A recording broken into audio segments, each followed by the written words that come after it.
O Porto do Freixo dará cabida esta fin de semana a primeira edición da Feira Náutica. A cita organizada polo Concello Aveiro do Gal, seo de Fisterra, Ría de Murosnoia, pretende poñer en valor a relación que ten Outes e por extensión o Freixo co mar, tocando diversos aspectos que van dende a dinamización territorial, turística e económica. Poñer en valor o noso sector profesional, asteleiros, empresas vinculadas ao mar, eso por unha banda. En segundo lugar, a tradición, por eso temos un encontro de embarcacións tradicionais, por eso falamos coa Asociación Galega de Carpintería Ribeira para que nos fixeran unha demostración de como se facían estas embarcacións, e logo tamén temos un espazo para o lecer, como é obvio, non?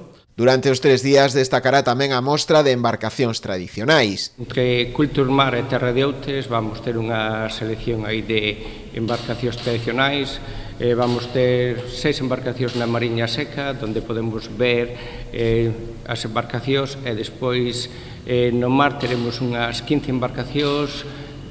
Temos barcos grandes como o Vieta, o Galeón da Abelleira, o Rei do Mar, do Grove, e despois unha gran selección de dornas tope, tornanai, unha bote de muros, unhas canoas de muros tamén. Entonces creo que é unha oportunidade de acercarse e de ver moi cerca nun sitio tan chulo como o Freixo, pois ver de cerca e estar moi cerca nestas embarcacións. Pero tamén hai programado un amplo cartel de outras actividades, todas elas de balde, aínda que algunhas precisarán inscripción previa. Serán todas de balde e cun aforo para algunhas delas reducido. Esas actividades que teñen un aforo reducido contarán cunha preinscripción online que se abrirá esta mesma tarde de luns ás 5 da tarde.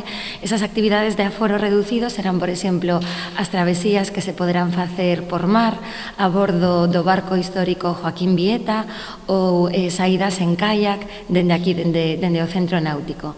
Haberá tamén outras actividades de tipo divulgativo, como poden ser roteiros históricos para coñecer as orixes do Freixo, ou ben para coñecer esa tradición tan arraigada dos carpinteiros cos pés mollados, os carpinteiros que se dedicaban a construir e reparar barcos. Destacan tamén os concertos de Vacas e Xurxo Souto, que se encargarán xunto a outros grupos locais de poñer a nota musical a esta feira, que nace coa idea de perdurar no tempo.